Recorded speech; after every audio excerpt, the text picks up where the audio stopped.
Hey everybody. Look, people make mistakes, alright? It happens. I thought I was fondly remembering a movie from my early adolescence, but apparently I was completely wrong, or delusional, or maybe I was a stupid fucking kid. Who knows?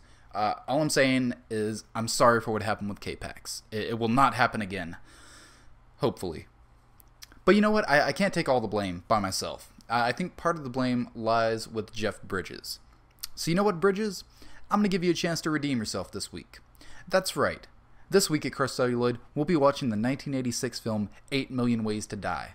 I mean, this has to be better than K-Pax, right? I mean, it's a violent 80s cop movie. It's directed by Hal Ashby, for fuck's sake. I mean, it comes from a screenplay written by Oliver Stone and Robert Towne.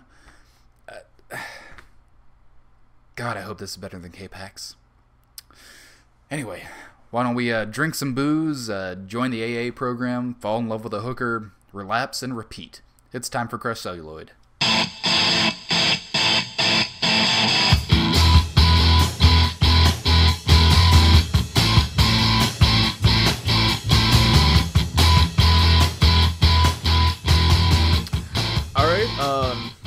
We are back with part 2 of our Jeff Bridgeathon. You like that? Yeah, no, I do. And basically, if this movie taught me anything, it's fuck K-Pax. Yes, fuck K-Pax. We watched 8 Million Ways to Die from 1986, and this movie really redefined my definition of train wreck. Like, I don't think a movie could have gone more wrong than this one. Really? Because I absolutely loved it. Really? I really did. Man, that's like, there were insane. so many things that did not make sense and so many things that just blew my mind, but I fucking loved it. Like, there were definitely some scenes and some pieces that I do not like, but I laughed so fucking hard so many times during this movie. And there were also some scenes that were just fucking intense for me as well. I mean, I was laughing, but it was also this movie, like, around the midway point, I was like, I have no idea what's going on. This is like some drugged out person's fever dream. I have to know who's behind this. And so I look at the director. Oh, that's the thing. Motherfucking Hal Ashby. Yes, it is Hal fucking Ashby. Which this is actually his last feature length movie that he did before he died. Which it's kind of sad that, you know, the director of fucking, like, Being There and Harold and Maude in The Last Detail, which are some incredible fucking movies, like, this is his last movie. But at the same time, there's so much more going on in the background of this that I read about before I watched the movie that it made the movie even better for me. Maybe if you had researched it beforehand. Maybe if I knew what I was going to, because, I looked into it, and Hal Ashby in the 80s got a really bad drug problem. He got a reputation for just being unworkable. Just no one wanted to work with him. This was his last film that was actually taken from him by the end. Essentially, that's what was interesting. The group. Oh, go ahead. I was gonna say that he went into the film with a script by Oliver Stone, and somewhere on set decided he was going to throw away the script and just have everyone ad-lib their dialogue. And actions. Yeah, that was basically... And action, yeah. It was from executive producer Mark Damon. He wrote a book, or it was in a book that he was interviewed in, and that's what he said about the filming of that movie. And here's the weird thing about the screenplay as well, because it was written by Oliver Stone, and he apparently wanted his name taken off of it because it had nothing to do with his original script. But it was also co-written by David Lee Henry. And when I looked up David Lee Henry, I was like, oh, he also co-wrote like Roadhouse and the Steven Seagal movie Out for Justice. And I was like, cool. But then doing some more research into that, apparently David Lee Henry is a pseudonym for another writer named Robert Towne, who, like, wrote Chinatown and The Two Jakes and Tequila Sunrise and, like, the first 2 Mission Impossible movies.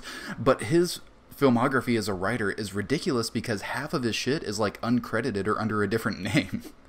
That is insane. Like, it's like I would say it's like he's saving his one name for the good films, but then there's Mission Impossible 1 and 2 in there, which his name is actually on. But yeah, he used that same pseudonym, I guess, for Roadhouse and Out for Justice, as well as this movie.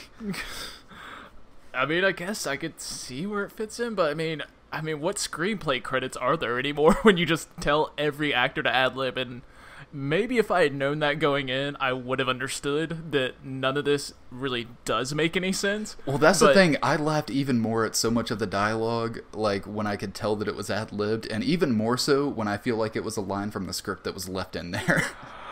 See, I'm wondering, because what I was reading was saying that there's, like, the script was essentially thrown out. Like, besides scenario, this has nothing to do with the script. Like, that's kind of what I was getting from people talking about it. All I read was what the executive producer Mark Damon said, which he basically threw away the script and had everyone improvise their dialogue and actions, which I can see a lot of. But that might just be kind of said somewhat. I'm sure there's at least some of that script left. I mean, especially if Oliver Stone wrote it initially, and then they brought in Robert Towne, David Lee Henry, or whoever to do at least like some rewrites on it or something. So there was probably at least something, because the actors got the script ahead of time, so they probably knew their lines. They might not have been able to refer to it once they started shooting, but they kind of had an idea and probably had some of the lines down, I would think. But I mean, I have to say the snow cone scene is the most batshit insane thing I've ever heard. I was like, what is going on? The way those actors can use snow cones to their advantage, it's unprecedented.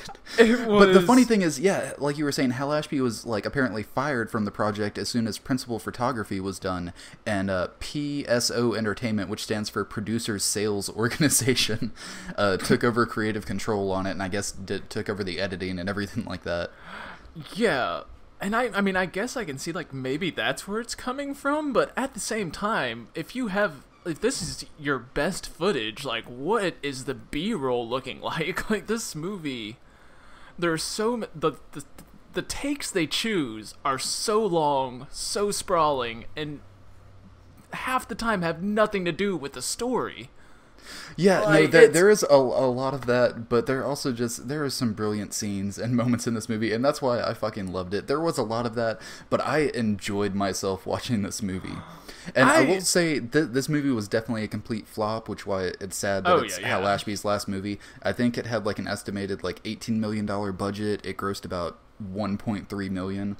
It was like the 160th top grossing film of '86.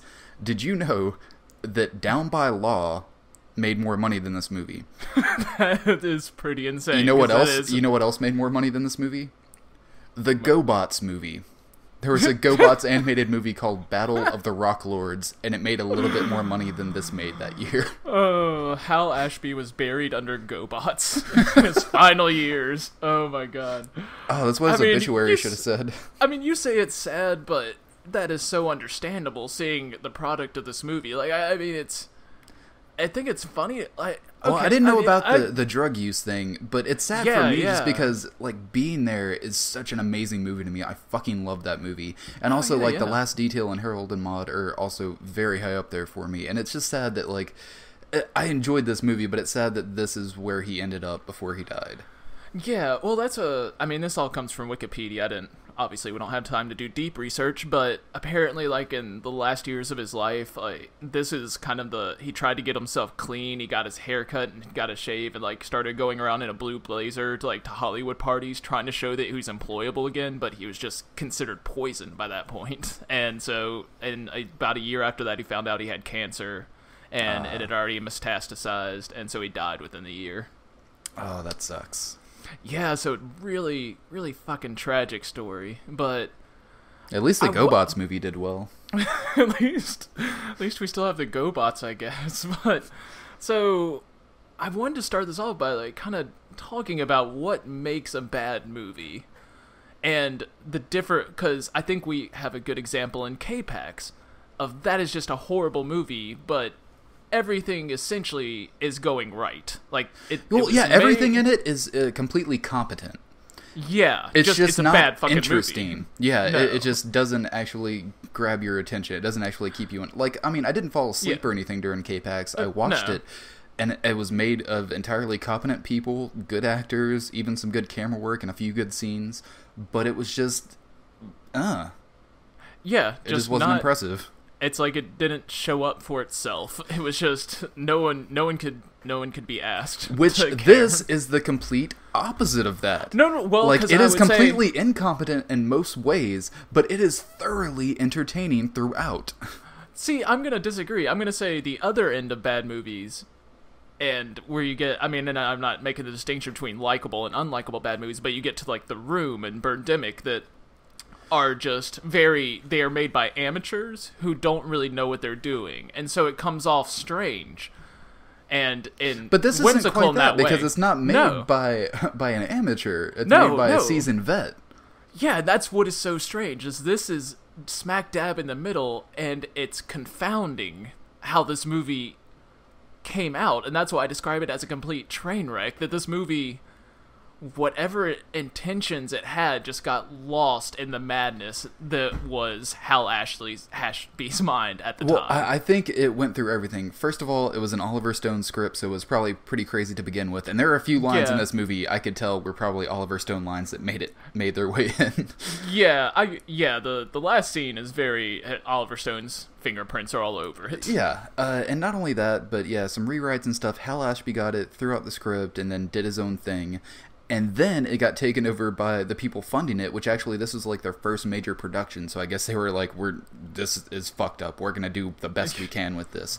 But who knows how competent they were. They could have made it into a worse movie than it would have been under Hal Ashby's hands. That could be true. Like, editing could have saved this movie, and they just chose, like, because the editing is the weirdest part. That is definitely true. What they chose to leave in, you're just like, why are you doing this? Why is this scene still going? Like, the snow cone scene is at least 5 minutes long, and no scene of exposition should be 5 minutes. And it's more a setup for the third act, I think. I think the snow cone is just a prop there, man. It's just a prop for the actors to play with, to kind of give it a little bit of quirkiness. No, I'm not talking about the snow cones. I'm talking about the dialogue. It's just batshit insane. I have no idea what's going on. I couldn't follow it. I mean, maybe that's just on me. Maybe I wasn't paying enough attention, but I was like, what are they arguing about? What are they trying to set up? And where at in the plan are we at this point? Okay, well, we'll talk about that when we get there. I got that covered. Okay. And another thing I want to talk about is that, as insane as this movie is, it's not like an art house. It's not like David Lynch. Like, David Lynch, he makes what people would consider insane films, but they are very grounded, very well thought out films. Like, he knows exactly what he's doing. This is more straight up action. But it's got bits of that craziness in it. But yeah, it's definitely not an art house film. It's more of a straightforward action movie than anything else. But it veers off into very insane territory. Like it does, but it is very much an 80s action movie, and this movie reeks of the 80s. And I'm not saying that that's a bad thing, but this is very much a period piece 80s action film where things like started getting very crazy and violent and stuff, even in your standard like action tropes. But once again, even in the 80s, like we did like Sharky's Machine, which is the template for this kind of movie. And this movie halfway follows the template and then just decides to throw the other half away. It's very strange. I just don't know how to describe this movie. Are you trying to tell me that Sharky's Machine set the bar for what these kind of movies should be? No, I'm saying it's kind of because Sharky's Machine is just as fucking crazy as this movie in its own right. It was insane, but it didn't have the ad-libbing. Like, the ad-libbing is what adds an extra degree of insanity to everything going on in this movie. That it just... And maybe, like I said, once again, maybe it's just me that I got lost somewhere along the way, and then all of a sudden nothing made sense anymore. And so I just... Like, I vaguely got what was going on, and, like, it's a rather simple plot, but they seem to be taking very convoluted paths to get wherever they're trying to go. A little bit, and also, I don't think we mentioned this, but it is based off a series of novels by Lawrence Block. He wrote a series of novels. Apparently, they're, like, detective stories starring, Jeff Bridges' character, Scudder. Yeah. But actually, what I also found out about Lawrence Block is that he also wrote the novels that Whoopi Goldberg's film Burglar is based on. Just so you know. Nice. So I really want to watch Burglar, so hopefully we'll get more of the same. I think I'm done with police procedurals for a while. I need to rest. I need to but rest there's after so this. many more. Oh, so yeah, let's get into the movie now. So, there's this really weird opening shot. I really enjoyed it though, where like they're in a helicopter and the camera's kind of but flying it's like everywhere. upside down and kind of like it's moving forward, but it seems like they hung a camera upside down from a helicopter and kind of like watched traffic. Yeah, but it's just kind of going all over the place, and all of a sudden you see it start following a police car, and I wonder if that was the plan the whole time, or if the director just saw the police car, like, get on that police car. No, that's gonna be the opening. Good. Let's keep that. Yeah, that's gonna be the opening of the film. It's gonna be great.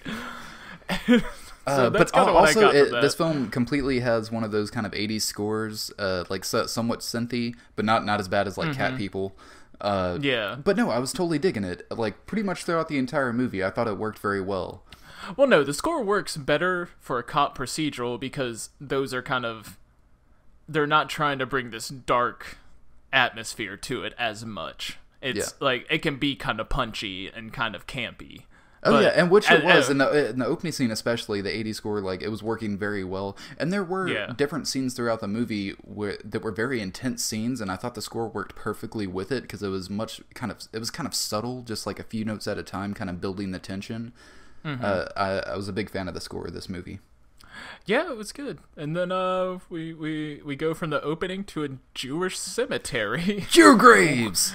Jewish graves, where there's apparently a Mexican drug grower living. I didn't really understand what was going on there. Well, I don't know if he was a drug grower.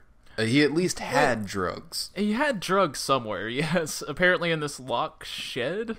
Like, it's really weird how Jeff Bridges and the cops go there like they're about to ambush him. Then, like, the door's locked, and so Jeff Bridges is just like, oh, I'll just talk to him now. Like, what was your plan for ambush then? Like, why not... You obviously have a repertoire with this man. Why not just use that? Well, yeah, which he sort of did, and basically things happen. The guy kind of goes crazy and starts hitting cops with a baseball bat, and Jeff Bridges shoots him. And did you notice that? So when Jeff Bridges shoots the man, it just it makes a very small hole in his chest. No blood splatter, no nothing, very small. And there's then a little bit of blood. Not much, but once the guy falls, on the back wall, there's just blood sprayed everywhere. I did not notice that. I was mostly just like, man, this guy took getting shot pretty well. Like, yeah, no. He handled it nicely. That was a very big mistake I noticed early on, is that very, very small gunshot wound, little bit of blood trickling out, falls down, there's blood splattered all over the wall. I did not notice that. So they made a bigger blood splatter, but chose to go with the less one, which, again, maybe these people in the editing room, like, maybe the effect broke, and they didn't realize it, because they weren't keeping track of that. So that may be where one of the times where this movie was getting lost in editing. Yeah, that's very true. I can't say a thing about what happened with this movie. All I can say is that the final product was very enjoyable for me. I think you're overplaying how enjoyable this was. It was. I think you're underplaying it, and you're just being a negative Nancy, because I enjoyed the fuck out of this movie. I had fun, but I was also extremely annoyed with it by the end. And a handful of good scenes really make it enjoyable, but at the same time, like, if you want to watch this, movie I feel fun more to watch. So that it's a few scenes that bring it down. There are a few scenes that I just really did not like and drug it out for me, but other than that, I was totally into it. See, I'm gonna say the later half of the movie, that's mostly what it is scenes that are just way too drug out, like and just this dialogue that is borderline schizophrenic. It's a strange movie. Like, I would say I would recommend it to watch with a friend or something. Like, if you're by yourself on a Saturday night, I would never recommend anybody watch this movie. Well, fuck me then, right? Because that's what I did. I mean, yeah. I mean, both of us did, and I don't see your hype for it. I do not share it, but we'll keep moving. Okay, so after Jeff Bridges, his character's name is Scudder. After he shoots the guy, he has to deal with police talking to him about shooting somebody. Which, by the way, Uncle Phil makes an appearance very briefly. I missed that. Yeah, James Avery is in this very briefly, and I was like, oh, poor Uncle Phil. Because he died recently, sadly. He did. Yeah. But yeah, so then it cuts to him and his police buddy getting extremely drunk after the fact. And it was the cutest fucking scene because they look so in love. I know, I was like, I thought this movie was about to turn into like a homoerotic police procedural, and I was so excited. I was like, oh, it was this drunk boy bonding time. But extremely sexualized. Like they do look in love a little bit. Like Cole, they look like... I think if anyone ever brought a camera and filmed us getting drunk together at a bar, it wouldn't be too far off. That may be true. So it was, but I mean, I that's where I thought the movie was going for a second. I was kind of excited because that doesn't happen, but no, that was way off base. No, it's just establishing that Jeff Bridges is an alcoholic. Yeah, and he ends up falling asleep on the driveway wall of his house. And his wife comes out, finds him, they have a fight. His daughter sees him in this disgusting manner. Yeah, basically, happy drunk time turns into sad drunk time, as it usually does. And then we have a drunk, either a drunk or a sobering up scene that essentially recaps the last 5 minutes of dialogue we heard. That I laughed about, but that was one of the scenes that kind of bothered me. I was like, oh, well, good thing they replayed all that dialogue we just heard. I might not know what's going on. Except for one line at the very end that says, "Put your lights on, man! Put your lights on!" Like, what? Where did that come from, and what does that mean? I guess... Well, basically, all of that happens, and then the movie begins. Yes, and the movie begins with Jeff Bridges in AA. Yeah, because, you gotta start a movie in AA. With a very horrible mustache. Jeff Bridges does not look good in a mustache, I will say. He looks kind of like my dad when he had a mustache. I could see that, yeah. A little bit. I don't think your dad would look very good with a mustache either. He shaved it quite a long time ago. Good. Give him my congratulations. I thought you were going to say condolences for his fallen mustache.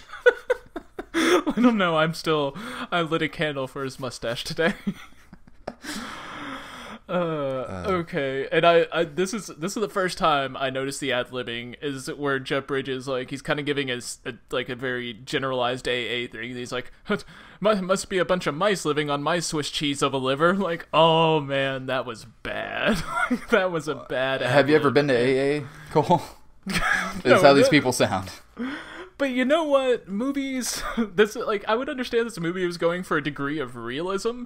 Like, if it was trying to be if it was like an early version of a mumblecore film or something. But this movie is very eccentric and very over the top. So the mixture of like realistic dialogue with unrealistic scenario, very off-putting. But no, I get what you're saying. It is, but sometimes it works to hilarious advantages. Oh man, there are some hilarious moments in this movie. Oh yeah. So yeah, basically what happens after that, after Jeff Bridges leaves AA, someone drops him a note that has like a letter and $100 bill asking him to go to this fancy mansion place and talk to somebody. Mm-hmm. And so we go to there. So we go to this mansion. I love it when Jeff Bridges first gets into the mansion. Like, there's this whole trolley system to take people actually up to the mansion. It's kind of weird, but so he gets into the mansion, and when you first get in there, the U.S. like the national anthem is playing, and then you go downstairs, and it has now changed to an R&B song, and very strange transition because it doesn't really explain why the national anthem would ever be playing there. Did you hear that? Well, no, I didn't really notice it, but when you look at it, they are watching, like, sporting events and stuff, so it could be playing from one of those. That could be it, but I don't feel like the sound was on from the fight. So, well, but then maybe it's just super ridiculous, and it's like the top half is just like the front, and they're like, oh, we just listened to the national anthem up here, and then you go downstairs, and they're listening to CD R&B music and watching boxing fights. Just in case the cops come, keep the national anthem on repeat. They'll never find our drug stash. Exactly. Oh, greatest upstairs, front clean ever. cut, American anthem, flags everywhere. Downstairs, hookers and cocaine. And ridiculous dialogues about betting on a boxing match. So anyway, we meet little Andy Garcia. we meet little Andy Garcia, and this is actually his first like starring role, I think. I'm glad it did not kill his career, because I could easily see it of doing that. Like, just seeing this release material, this would not look good on like a demo reel. I actually think he did pretty well as like the sleazy villain. Like, there are times where he jacks it up a bit too much when he gets angry, but that was still kind of fun to play around with. But just as cool and collected, and like how he didn't let things bother him until he just like fucking flipped out completely. That was good stuff. No, he does all right. It's just the unstructured nature of having the script thrown out on you is really what's detrimenting the entire movie, I will say. I think so, but I think Andy Garcia kind of picked up the slack a little bit by doing a lot more physical stuff with his role. Just like the way he moves his hands and his head and his face and stuff like that. He does a lot more since he has to kind of come up with a little bit of dialogue here and there. He's mostly using body language to convey what he's supposed to. You can also tell that baby is his safe word. Like that's his to replace when he's trying to think of something to say, he'll just say baby instead. Like but it makes him sound like a cool fucking pimp. It does make him sound like a cokehead pimp, and so it works. And so we meet him. We meet Chance, which is a guy that Jeff Bridges had busted. Yeah, like apparently a long time ago, but now he's doing better for himself. Yeah, because now he's a borderline pimp, but not technically? Yeah, not technically a pimp, but pretty much a pimp. Pretty much a pimp. But he is not a drug dealer. No. Andy Garcia's character is a drug dealer. Chance is not. He is just a pseudo-pimp. He is a former drug dealer. Yes, but he's gone straight. Yeah. And there's this prostitute that took that kind of latched on to Jeff Bridges immediately, and we never really find out why she immediately latches on to him. But yes, we do. What? I'll have to explain this, but yes, we meet Sunny, played by Alexandria Paul, who is a prostitute kind of working for Chance. We find out that she's kind of the MacGuffin of this movie. She's the catalyst that causes the story to happen. Yeah. She basically ripped off a bunch of money from Andy Garcia's character and basically wanted Jeff Bridges to try to protect her while she leaves. I get that, but why did she have any idea who he was before that point? Like, yes, because there's a scene later when he has her bag and he's going through it, and he kind of goes through like her catalog book with all her names and everything, and she has his name, his number written down. I don't know where she got that number from. But again, she could have gotten it from Chance because Chance knew of him. Yeah, but see, that's this other whole weird thing about this whole scene. So we go through that. We meet Rosanna Arquette. And she's going to be, like, the main girl after this girl gets disposed of in a little bit. Yeah. And Rosanna Arquette, she seems to have, like, a fetish for shitty shoes. Because when she notices that Jeff Bridges has some crappy shoes going on, she seems to get a little turned on. It's like, ooh, I can go slumming it. That's her trigger. And so And so this girl is acting weird around Rosanna Arquette, and you kind of, you find out why she's acting weird, but Jeff Bridges goes to leave, and she's like, call me. And then he immediately goes from there, it seems, to a bar, where she comes in through the back. And this whole scene is weird, because it's like, well, for one thing, he doesn't have her number that we know of to call her. And why did she say that? She's just gonna follow him to the bar, and how did she know he was going to the I think there's just something we didn't see where they decided to meet there. But she's wearing the same dress. Well, yeah, no, it's the same night. It's definitely happened right after that. I'm just not sure, like, if they exchanged numbers, if they just decided to meet there. I think there's just a part that was cut out. They just agreed to meet there. Yeah, but that was just so confusing, and she's immediately, like, trying to grab his dick and shit, and, like... she is throwing that poon all over the place. Oh, man, it's intense, and so... But we were coming up on one of my favorite line that has ever been written in any movie ever. No, I completely agree, and I knew you were... I was about to text you to be like, you were... Because I knew you were a little bit behind me. I was like, you are about to crack the fuck up. I was like, no, I'll let this be a surprise. I paused the movie for at least a good 5 minutes to allow that to soak in for me to laugh all I needed to laugh. Oh, yeah. And that's a line I kind of feel might have been Stone's line that stayed in. I don't know. I doubt anyone would ever ad-lib that.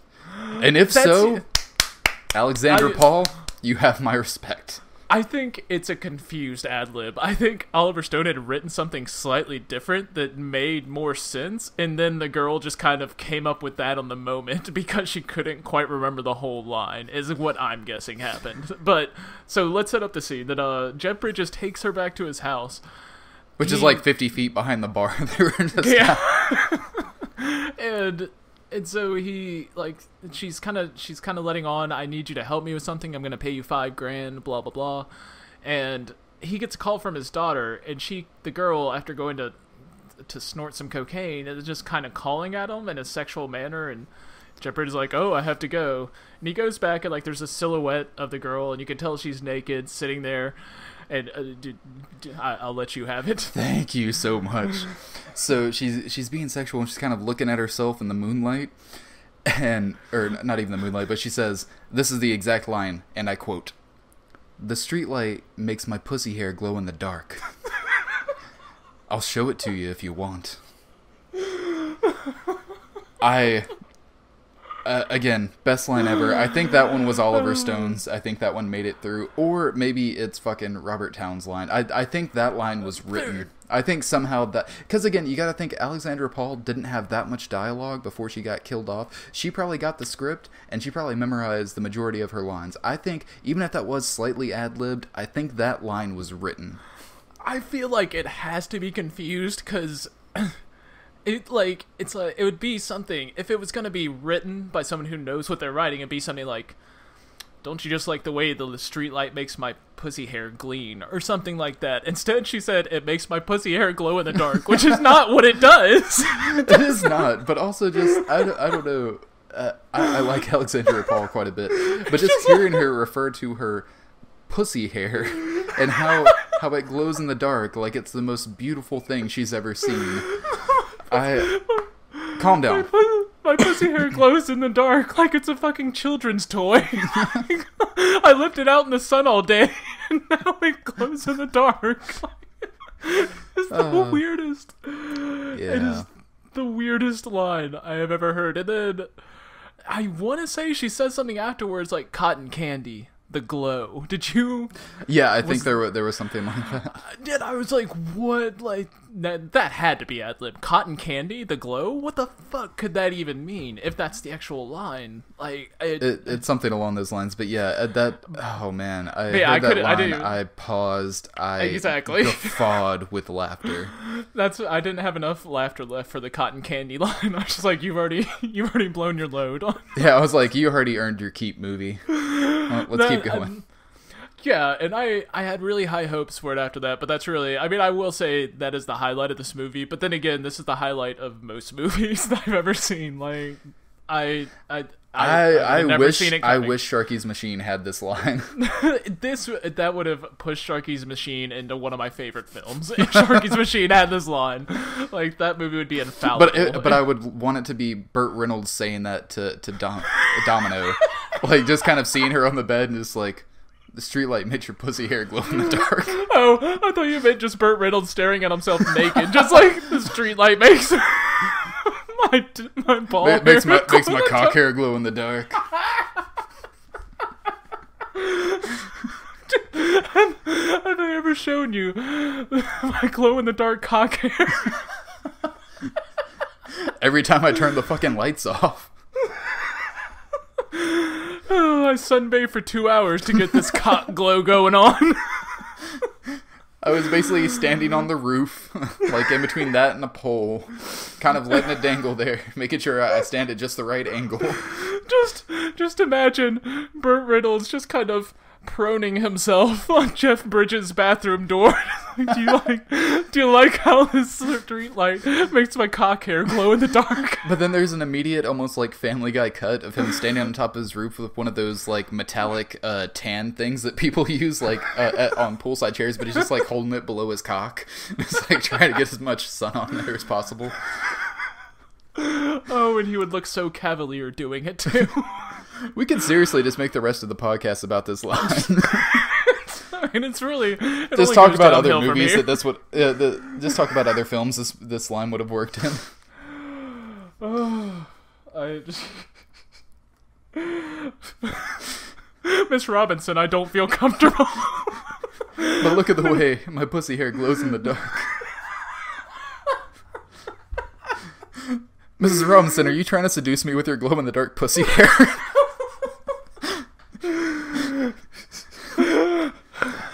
Son, do you respect me? Because you certainly don't respect my wife's glow-in-the-dark pussy hair. Or even like Casablanca. It's like, well, we'll always have your glow-in-the-dark pussy hair.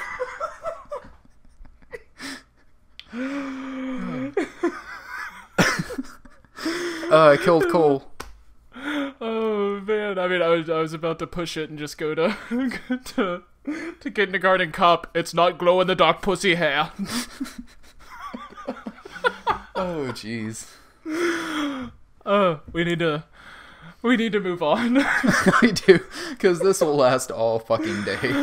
But I just want to point out again that is not how glow in the dark functions, and that is not how pussy hair functions. That line. At least not any I've seen. Maybe I've just met the wrong woman in my life. I think so. You need those radioactive bitches if you're gonna get anywhere. Okay. So moving on from that, I will say this comes up a couple times in the movie, but one of my favorite bits that I do absolutely know is ad-libbed is anytime Chance gets into like his pill talk. Like whenever he's asking someone for a pill or like what kind of pill he needs to take. I found that hilarious. Oh, it's just like, because he's like, do you have any, I didn't even hear what he said, but like Tylenol or anything, and she's trying to give up Tylenol. He's like, no, dude, you got any that Maalox? I need that Maalox. Yeah. But that comes back, she's like, no, you don't need Maalox, you need this. And he's like, oh, okay. And then even later on, he's like, do you got any Maalox? And Jeff Bridges is like, my last one. Yeah, it's like, what? And he hands him, it looks like a stick of gum or something. I know, like, was Maalox really that popular back in the day? Was there just like... They had a tie-in promotion with 8 Million Ways to Die. Hal Ashby was a big fan of the Maalox. There are 8 million ways to die. Maalox is not one of them. That was their pitch. There are 8 million ways to die. Maalox prevents all of them. Keep your Maalox handy, kids. Jeff Bridges keeps it in his pocket. Where do you keep your Maalox? Maalox, don't leave home without it. Exactly. Oh, and then there's this like, and then Jeff Bridges like talking to the girl, and he says to her, this is the same scene as the Maalox, that you have quite the education, don't you? And she's like, anyone who makes it past the age of 2 has an education. I was like, I don't want to get into semantics, but you know what he means. Like they generally don't call experience education. But yeah, I guess you're getting at. I see, but also 2. Cognitive memory starts a bit later, so I wouldn't really say too much because you're not really taking all that in when you're 2 years old. Yeah, you're forming memories, but they're pretty vague and they tend to go away. But who knows? Maybe Rosanna Arquette was just a fast learner. Maybe by the age of 2, she was at a 12th grade reading level. We don't know. There are some people that do form memories earlier, and they have them from around the age of 2. So maybe. Whatever, it's a throwaway line, but it was just it was a stupid throwaway line. It was a very stupid fucking throwaway line. And we go back to the house, and the girl like is curled up with Jeff Bridges' gun and is freaking out, and like, I don't know, why didn't she plan her getaway earlier? And why is she gonna go boot shopping instead of just fucking, well, I guess she has to go pick up the package, but why would she pick up her dry cleaning? Like, stay at a fucking safe house. Like, get the money, stay at the safe house, then fucking go. Like, don't go gallivanting about town when you know people are trying to murder you. Okay, Cole? Yes. This is a movie.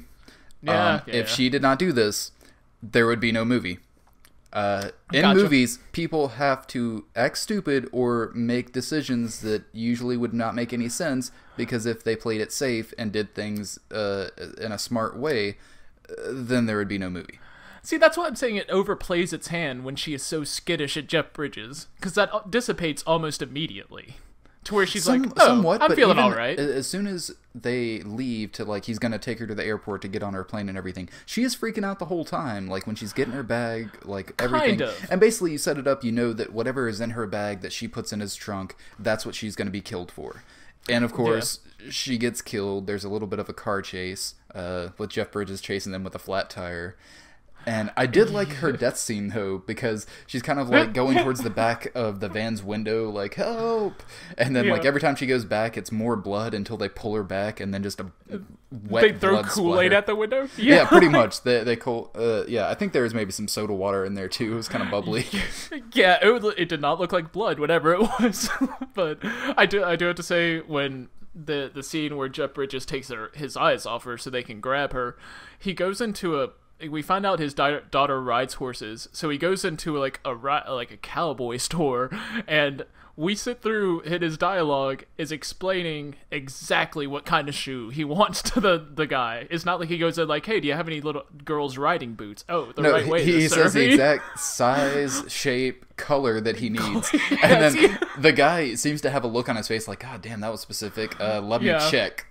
Yeah. It was such an odd scene, and it's like, once again, really? That's your best take? Like, there has to be B-roll that was better than that take. Anyway. So basically that happens. There's a big chase.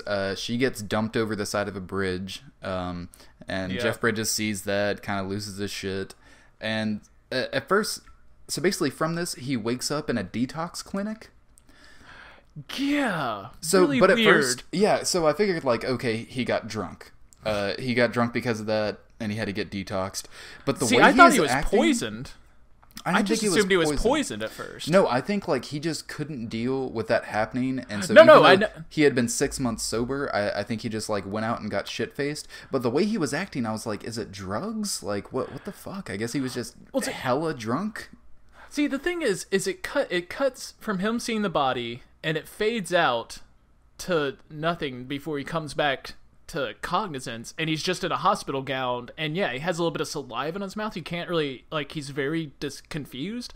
And the normal way to cut that is that he sees the girl die, and you see him buy some liquor or something and get back into it. The way it's shown, you have no idea that he started drinking again until they explain exactly where he is. Well, okay. Well, they don't even really have to explain that much. They kind of do mention it, but as soon as, you kind of start seeing glimpses of what's going on, you see like a detox towel and stuff like that. But I kind of think that was done intentionally. I think that was done intentionally to be like, this happened to him. This is the last thing he remembers. Then he went on a drinking binge. He blacked out. That's the last thing he remembers. He doesn't know what the fuck happened after that. Because even when he talks to people later, he's like, I blacked out. I don't know what the fuck I said to anyone. I don't know what happened. I think that was done on purpose. Like, this happened, it fucking rocked his world, and then he's gone until he wakes up in detox a few days later. No, 6 days later, because it was a full 6 days that he was on his bender. It is quite the bender that he went on. So, impressive. But, so we get all that, and then he starts his procedural hunt, and we go to markets, we go... Yeah, basically, Bridges is all jacked up after that, so I would have loved to see what happened to him during that blackout, because apparently he did a lot of fucked up stuff. He is all beat up, and he could, like, barely walk, barely talk. He keeps grinding his jaw in a weird way. But he basically starts kind of doing his detective work, and he goes through, when he gets home, he goes through Sunny's stuff, like her bag that she left. And at first I was like, what the fuck does any of this mean? There's like drugs, there was a bracelet, all of her contact info, and then I was like, oh, okay, tons and tons of money. There we go. That's what they were after. And so Jeff Bridges has a shit ton of money and then there's also anyway, I don't know. Let's go forward. We're running long. So essentially, he gets back to Roseanne Arquette, and he's kind of telling her. Well, I do want to talk about one thing, because he does go on this little hunt to the supermarket, because he finds basically on the sheet of paper that had the Coke on it in her purse, like, it had a number on it, and it was to this grocery store. So he goes there to investigate, and we see Chance there with his bodyguard, who is Tiny Lister. Yeah, Tommy Tiny Lister. Yeah, I love him. And he's really good in this, but... there's a scene where he walks out the back and he kind of sees these guys moving logs and stuff. Foreshadowing. But he goes out and talks to him in the car, because he's basically like, you look like shit. Come take a seat. And I love the line, because Chance is like, you're not going to throw up, are you? And Jeff Bridges goes, I might. That was good. But yeah, this has one of the craziest things, which is they're kind of talking, and Jeff Bridges decides he needs to intimidate him, so he pushes against the car door. Chance hits him one time. He gets kind of mad and he hits him, and Jeff Bridges is like, okay. So he just like puts his feet up against his door and then just like pushes his back as hard as he can against it. Just like, calm down. And it's the craziest thing. You're like, what? Like, this is like something a child would do. It's like, we're starting an adversarial relationship. Do you want that? Yeah. And then after all that, Tommy Tiny Lister decides to run up. Worst bodyguard ever. Like, just the absolute worst. No, he comes running whenever his boy's in danger.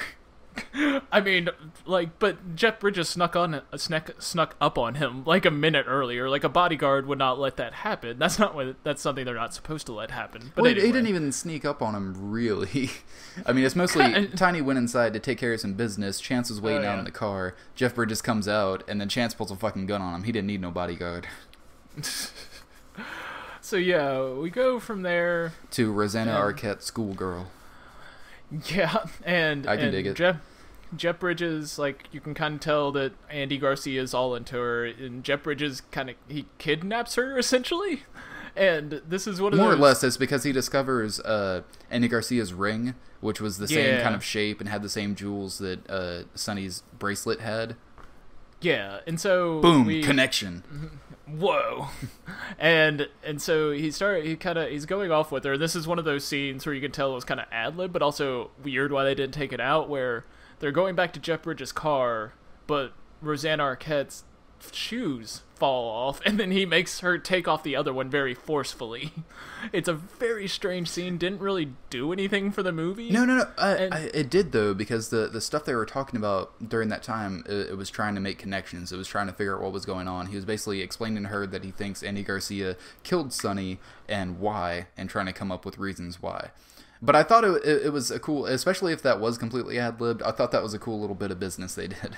Well, no, that's what I'm talking about. It's complete. The shoe part specifically doesn't fit. Not the rest of the scene. The shoe part doesn't make sense. Well, that's why I think that could have been something that just like happened accidentally. Like she lost a shoe while walking, and so she went back and did it. And Bridges just went with the scene. He's like, "Give me your other fucking shoe so you can walk right." Yeah, and I imagine that was just another product of ad-libbing, but it still comes off as strange and just once again just making this feel like such an oddly amateur affair for such big name people. Well, I guess they aren't all huge named at this point, but yeah, pretty much just Jeff Bridges at this point. Yeah, but it just makes this come off as kind of a shit show, which is surprising considering the amount of talent this movie has in it. I think you're reading way too much into the fact that like there was a shoe thing in the scene. Like that. No, that doesn't destroy everything for me all of a sudden. No, it does. I'm just saying once again this weird red herring that just comes from this. It's this movie could have easily been an hour and a half, and it just feels so padded. But all the padding is beyond unnecessary. Like yeah. I don't know about being exactly an hour and a half. They would have to. They probably could have trimmed it down to an hour and a half. But I could see they could have trimmed easily 10-15 minutes off of it. They could. I'd say much more, because the dialogue scenes that go nowhere, like if they had structure in place, like. The weird thing is that a cop procedural is a weird place to try this completely ad-lib film. See, but it's not so much a cop. It's kind of a cop procedural, but it's much more of kind of like a detective noir type story, but without a lot of the noir elements.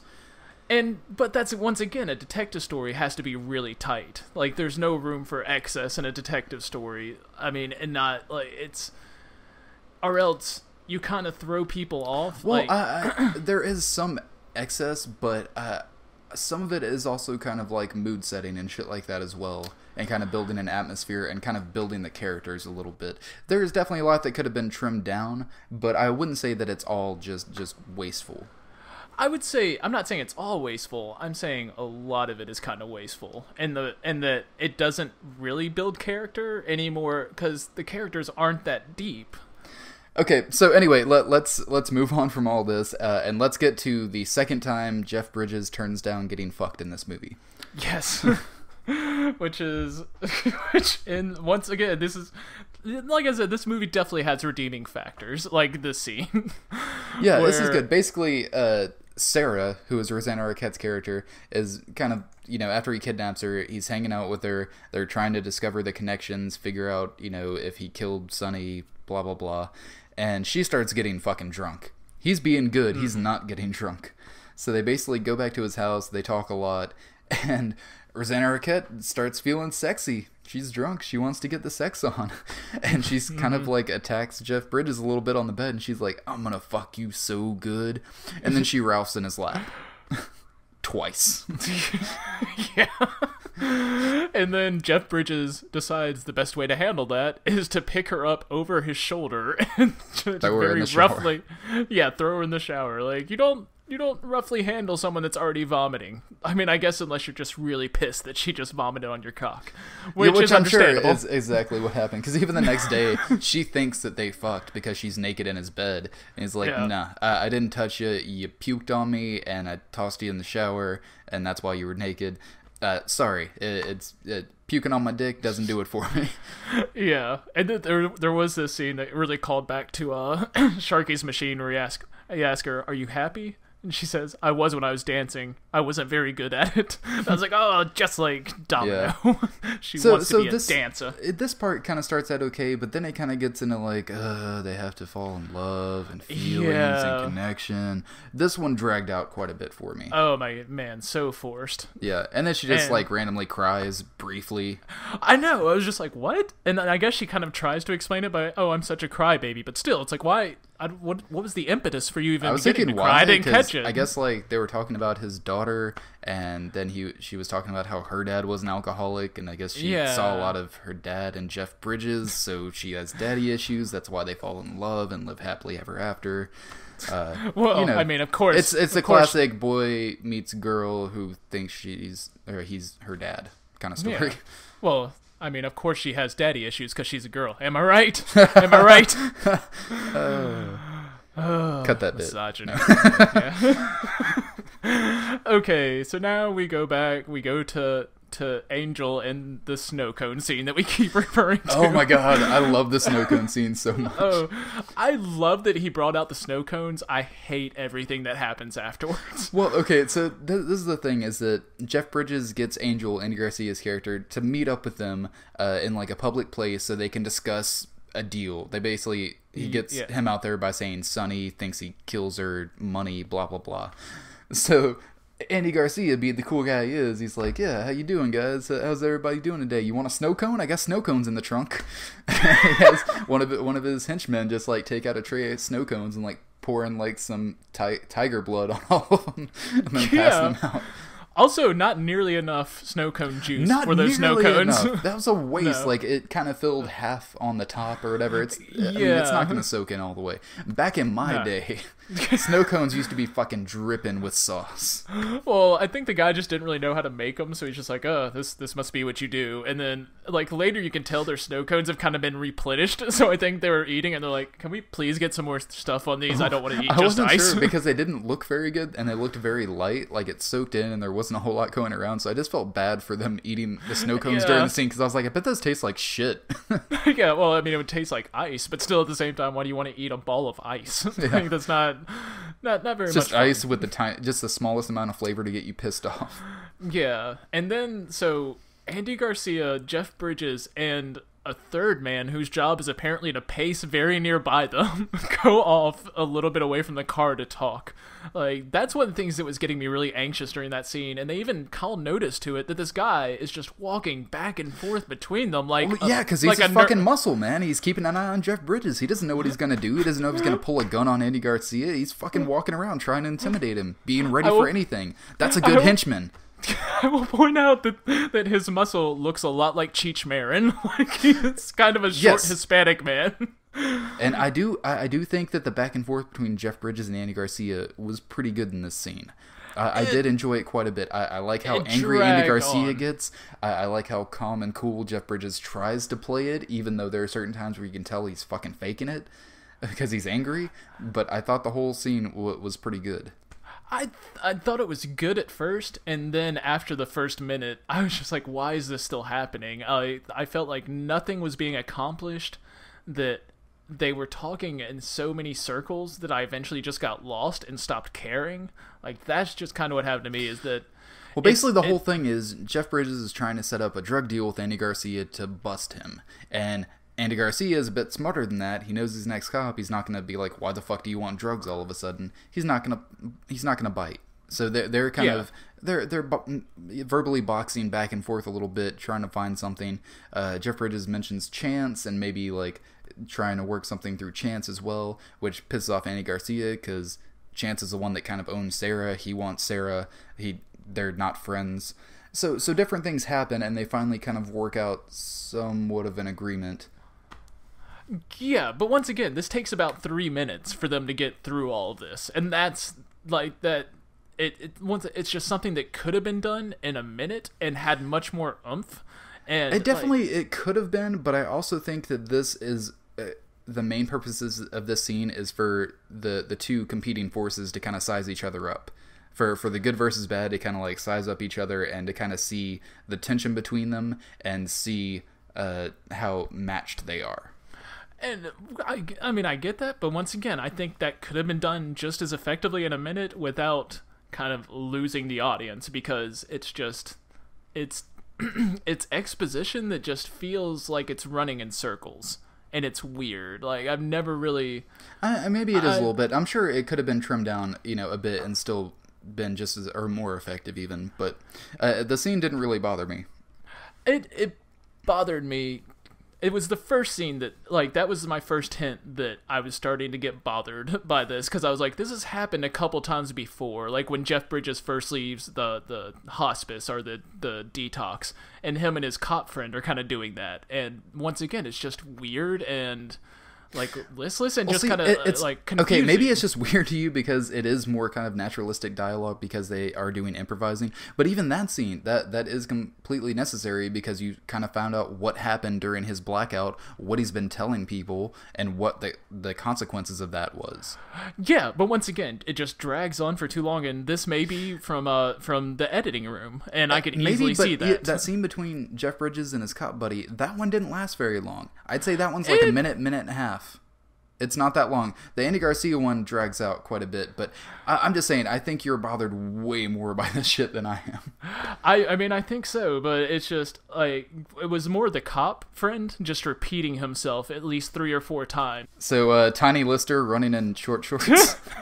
This scene is another insane thing. So, Jeff Bridges chases down Chance in his car, and then the camera stays really far away as they have a conversation for about 20 seconds. And then all of a sudden, you see Tiny Lister's ass walk up in these very tight shorts. Towards them, just like, ah! Well, no, because he kind of appears at first, like you would see like a villain appearing in a scene or something. And it's really weird because it's not really, once again, I don't think it really served the narrative. It was kind of a strange scene.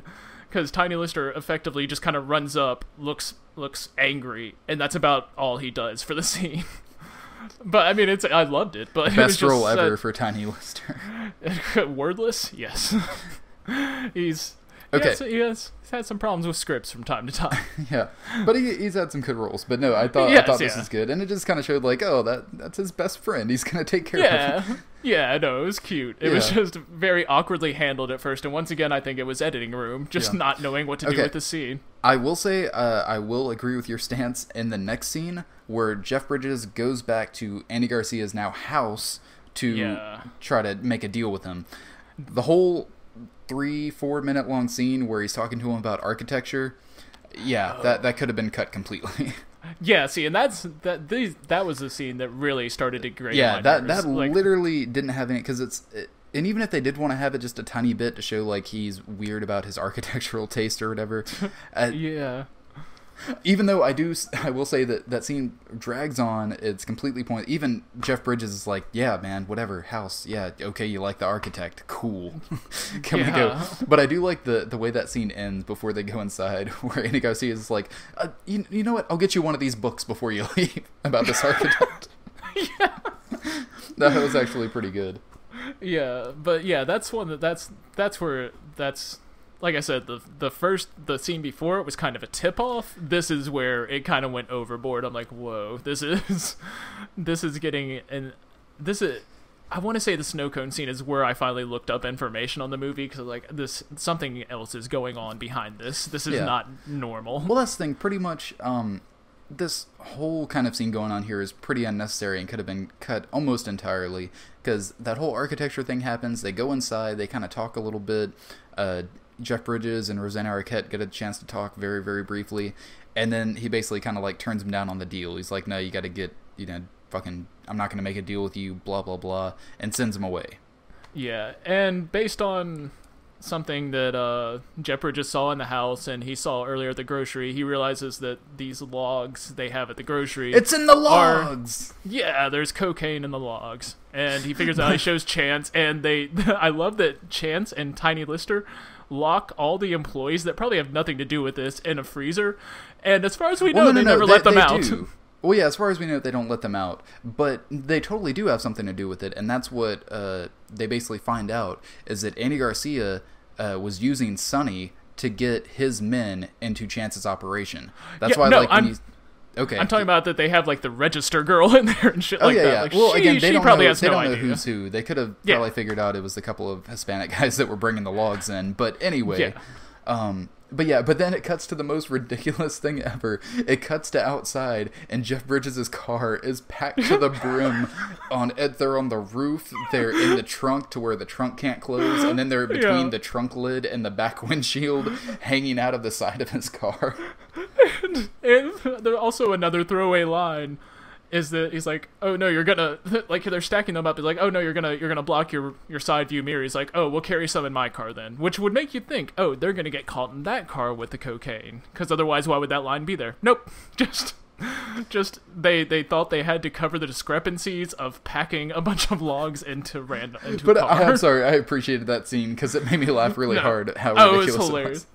Oh my god, just looking at because it seemed like they loaded his car up to the brim and then they just couldn't load any more, and there was like maybe 2 or 3 left, and they're like, "Okay, you can put those 2 or 3 in my car." Instead of just loading them up evenly. Oh man. And also that you're about to drive through the middle of, I'm guessing, some California city. I don't know if they ever talk about it. I don't think so, but I assume it's California. Yeah, I'm pretty positive it's California. Yeah, they're about to drive through the middle of a big California city with a bunch of cocaine logs just strapped everywhere. Like easily able to just fall out of the back of your car. Yeah, because they smash really fucking easy, as Jeff Bridges showed. Really strange scene. But I will say that it cuts from this to the fat dude. Andy Garcia's like fat guy. I guess he's playing like Pong or something. He's like playing on a Commodore 64 or something. No, I actually looked up. I couldn't quite tell what kind of computer it was, but I believe it's a Macintosh 512 KE. Nice detective work. Thank you. Yeah. At first I was like, "Oh, is that an Apple II?" And I was like, "No, it's not an Apple II because the keyboard is separated." And then I was like, "Man, what the fuck is that? It's a Mac something." Yeah, and he doesn't even look like he really understands what he's doing with it. Well, just the funniest part is kind of like he has the controller part picked up, he's messing with it, but then when Andy Garcia is walking up, he does a little bit of business where he kind of like hits the screen and like moves it back and forth like it's gonna work. Yeah. And then we have our first scene of Roseanne Arquette and fucking Andy Garcia. I want to call him Andy McDowell, but that's not even the same gender. that is not. But yeah, okay. The scene, I agree with you. The dialogue is, you can tell it's ad-libbed, but I will say the scene could have been trimmed, but was still somewhat necessary, because not only does it show like that he's been loading her up full of drugs and booze and stuff, and that kind of explains her behavior, but it's fucking an intense scene. It's intense and scary, and the score helps. It's one of those ones where it's kind of a slow score build that kind of adds to it, and you're just, again, I'm kind of anxious during this scene, just being like, oh man, he's gonna fuck her up, like what's gonna happen, but it doesn't happen yet. But just as things progress and he gets that call from Jeff Bridges being like, I got all your dope, man, come meet me and bring the girl, like he comes back out and he's like fucking almost losing his shit, kind of like hitting his head against hers a little bit. Like that was fucking intense. I liked it. See, I didn't get that feeling at all, and one of the things I think is because the sound when he's hitting the razor or whatever on top of the mirror, like that clank is so it's so distinctive, and like it's just, and I was also listening on earphones, maybe this is it, but it was just kind of blowing up my earphones and it was just I think really, maybe that might have been earphones. I didn't notice it being that loud when I was watching it on my computer. Like, oh, and it took over the scene. It killed any tension, and also once again, I got lost and just didn't care about the plot anymore right after the snow cone scene, because it was just and so I was just gone at that point. And so it's like really, man, snow cones, the fuck. Yeah, well, I mean, I understand what's happening, but also I just didn't get any of the tension. I don't care about Rosanna Arquette's character, so like any sort of humanity they tried to build into her was done very briefly during that very I'm not even saying I really like care about her as a person or anything. I'm just saying the way Andy Garcia was playing that and as fucking creepy and intense as he was being, like that scene made me kind of anxious. I was like, fuck, what's gonna happen to her? I'm not like, oh, I don't want anything to happen to her. I'm like, fuck, what is he gonna do to her? Yeah, I mean, it's just I didn't get that. I mean, I got that he was kind of being threatening to her, but at the same time didn't care in the end, and that's just, once again, just probably me. I don't know, again, that's a scene for me that actually did work rather well. But there is a scene after this, like right before they're going to meet up with Jeff Bridges in the warehouse. This scene was, I guess, completely unnecessary, but they basically like pull up right before they get to the docks. Andy Garcia like gets out of the car and stares out at the ocean, and then they all start like hugging and kissing each other and stuff, and I was like, oh, everybody loves each other. And I'm guess like, are they doing this because they might all die in a minute? They don't know what's going to happen, so they're like, hey, I appreciate you, I love you, huh, before they go in there? Yeah, I don't know. I didn't get it. It was unnecessary. It was. And then we get to the best scene of the movie, but also, once again, suffers from the same thing a lot of these scenes suffer from, which it just drags on to a point that it shouldn't. Like, yeah, it should've... I really enjoy the warehouse scene. I think the biggest thing working against it is everyone shouting over each other. That, yeah. And that also happened in another scene where, like, Andy Garcia, I think it's when they first go to Andy Garcia's house, and him and Jeff Bridges are just stomping on each other's lines, like, back and forth, and it's just like, why would you keep that? Why would you keep them stomping on each other's lines? Well, again, Hal Ashby never got a chance to edit the movie. They got taken away, they probably were just like, yeah, that looks like a good take, I don't know what I'm doing. Producers, sales organization. Yeah, I think that is also a big part of this. But I will say, I do like so that they have the big showdown in the warehouse. Jeff Bridges is sitting in front of all the fucking dope, and he has it all. I love how he arranges it in such a nonsensical fashion. Like, it's like just he kind of has a lot in like a centerpiece, and then he has like a trail of it leading to him, I guess, so he can set it all on fire like that. But it's set up like he was playing Legos with it before. And it does. It looks like he probably did a little bit of it, and then he just started stacking them all fun. But yeah, so this happens. They bring in Sarah. They have his fat guy has like a shotgun taped to his hand and then taped to her neck. Just like Natural Born Killers. Yeah, while she wears a blindfold. Like, I thought that was kind of cool. And yeah, again, that was probably something Stone wrote in. Yeah, that's what, with that point I was like, oh, that's where Stone is. He's in the duct tape shotgun thing. Like, I wonder if he just saw that. He's like, fuck, they used my gimmick. And like, just years later, he finally. It's like, oh well, nobody saw this fucking movie. Yeah, even though Tarantino wrote Natural Born Killers, but I still bet that was Oliver Stone's choice to do that part. Anyway, think about this: what if Tarantino was inspired by 8 Million Ways to Die when he wrote that Oliver Stone eventually ended up directing? Whoa, everyone's connected. Mind blown. Oliver Stone's directing Natural Born Killers. Like, this is kind of familiar. Where have I seen this before? Yeah, and I love. So there's this whole scene where you can tell the audience knows there's cops kind of hanging out, waiting to fall in. Like, there's this big shouting match, very Tarantino-esque, I guess, and way before Tarantino. But Tarantino would have handled it much better. But it's a really, at first, it's really powerful, and it's really like, it's kind of like, it reminds me like Romeo and Juliet, like the first scene, except without the quick cuts. It's more of long takes of all this happening. But the kind of shouting match with guns and people getting nervous. It and is. Like, it is intense, but it's intense, like you said, for way too long. There's lots of yelling and people yelling over each other to where you can't even make heads or tails out of what people are saying. Exactly. But there are some good moments in this. Like, as they're coming up, everyone's being careful, watching their back and shit. Jeff Bridges fucking, like, throws a brick on the ground and sets it on fire. And I love, like, Andy Garcia gets so, like, sad about it, but he's like, I'm getting high off your shit, man. I was gonna say, like, Jeff Bridges is about to be fucked. Like, that's like having a barrel of crack, like, just burning right beneath you. Like, I know, that's why I think he said that. I think he was just like, I'm getting high off your shit, man. Yeah. That was a good ad-lib. I'm guessing that's an ad-lib. Oh, yeah, that was good. But yeah, the scene... It would be cool. It could lose at least 30 seconds, if not more. Oh, yeah, definitely. Probably just the build-up to when it finally does, like, happen.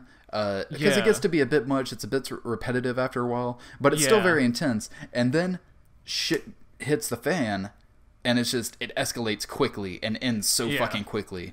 It's just like, a shot gets fired, everything goes to hell, the cocaine burns up, the cops come out, everybody's shooting, almost everybody dies. Boom, end of scene.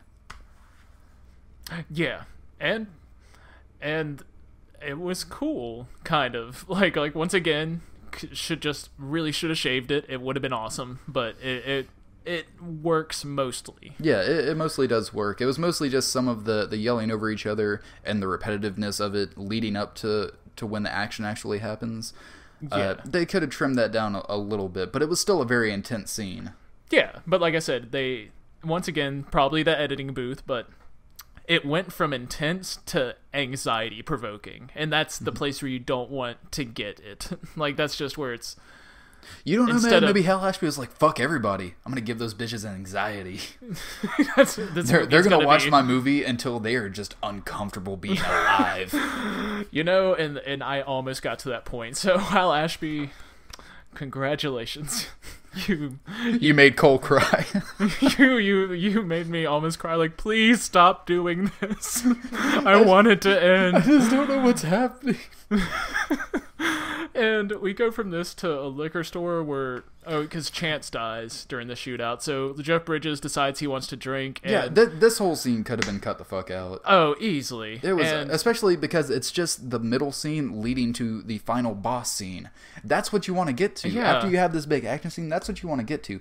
They waste about 2 minutes on him stopping at a liquor store, buying a bottle of liquor, coming into the car, about to drink it. Rosanna Arquette's like, no, you don't need that, blah, blah, I'm sorry. Then they have a little moment, the end. So he doesn't even end up drinking. It just shows, like, I guess his addiction or, like, him almost giving in, but then kind of defeating it. But also they ended on an AA meeting, so why do you need to show him defeating it here? Although I will say... the scene right after this when they get to the house and he takes a bottle of liquor and throws it and it hits a lamppost, I actually kind of liked that. Yeah, then cut out the AA scene. And that scene still works. I mean, even though you do want to get to the boss fight quicker rather than later. But, so we get to the boss fight, they go on the tram, where you have to go up to take the house, and then Andy Garcia gets on after they're already going up. And I love that Jeff Bridges just kind of pushes Rosanna Arquette down. He's like, keep your head down. And then it's just like, he keeps doing that. He's just like, keep your head down. We have to get off this thing. So she gets up. He's like, keep your head down. Pushes her back. Oh, yeah. I thought that was hilarious. Oh, man. So yeah, that basically happens. There's basically 2 train cars. There's the one going up that they are on. There's one coming down that's supposedly empty. But guess what? The other guy that escaped with Garcia pops out. And Jeff Bridges shoots him real quick. And then there's basically the final shootout between Andy Garcia and Jeff Bridges. Which, it was kind of cool. Again, it's kind of ridiculous being on this little mini train track that uses as an escalator to get up to the building, but kind of Garcia's on top chasing Bridges. Bridges is on the bottom, like fucking climbing like a monkey. And I don't know, I did kind of like the way it ended though. It was neck shot, headshot, double kill. Yeah, it was all right. Nothing to write home about. Warehouse scene was much better. Yeah, definitely. But yeah, so that ends, and then they do something that I don't know that I guess people would do, but it ends on Jeff Bridges at a beach AA meeting. And one of my favorite things always end a movie with a beachside AA meeting. That's what you do. Hal Ashby is way ahead of his time. people still haven't caught up.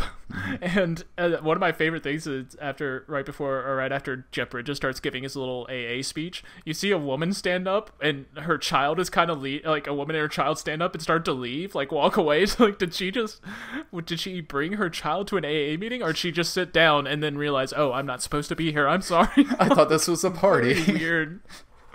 Yeah, I just saw that nice Jeff Bridges man from Tron. I thought he was giving a speech. I didn't know he was an alcoholic. It was such a weird moment. That would be hilarious. Yeah, that was so he good. gives a lame ending AA speech to where he's better, he's in love, blah blah blah. Would have been perfect for it to just end on, but then it does a weird ending scene where it goes from that to just kind of showing them walking together along the beach, but from very far away. And it just like plays for the longest amount of time, even way like a good bit through the credits, and they're just walking along. Just a dirty fucking beach. It's really the cinematic equivalent of just trailing off in the middle of a sentence. Like it made the whole thing feel like it really had no conclusion in the end. That was another really strange thing for me. Yeah, see, honestly, I think the ending would have worked better if you did the warehouse scene. You could have done the final boss scene with Garcia at the place, but that could have been handled a little bit better. But yeah, if you want to end it with an AA meeting showing that he's in love now, he's still trying to stay straight, it's tough, but he's going to do it, that's fine. On the beach is a little weird. He could have just been back at his usual AA place and just like, I'm still fucking trying, I got love on my side now. Doing it on the beach and then having these beach montages with them, I didn't like that at all. Strange. And so Cole, would you recommend 8 Million Ways to Die? I mean, I know I gave this movie a lot of shit, but like I said, I think watching it with a friend would be a lot of fun, because during those times when the movie's getting really strange and kind of just talking in circles, you don't have to pay attention to it as much. But as a film, I'd say it's also, I mean, I think it's fascinating, but I also think it is a complete train wreck of a movie. And I definitely believe, I agree with you, it's a train wreck. It is incredibly interesting, though, and I think it's pretty fucking entertaining. It definitely has a large share of problems, but it has a lot going for it as well. Yeah, I wouldn't recommend against seeing it, but I wouldn't necessarily recommend it to anyone. Like, this would be a very specific recommendation. Like, if you really want to see how a movie can go wrong, like, and not in the way that The Room or Birdemic go wrong, then this is a Hollywood film going completely wrong, which is amazing. Kind of like the anti-Sharky's Machine. Like, I would recommend this movie to someone that enjoyed Sharky's Machine, I think.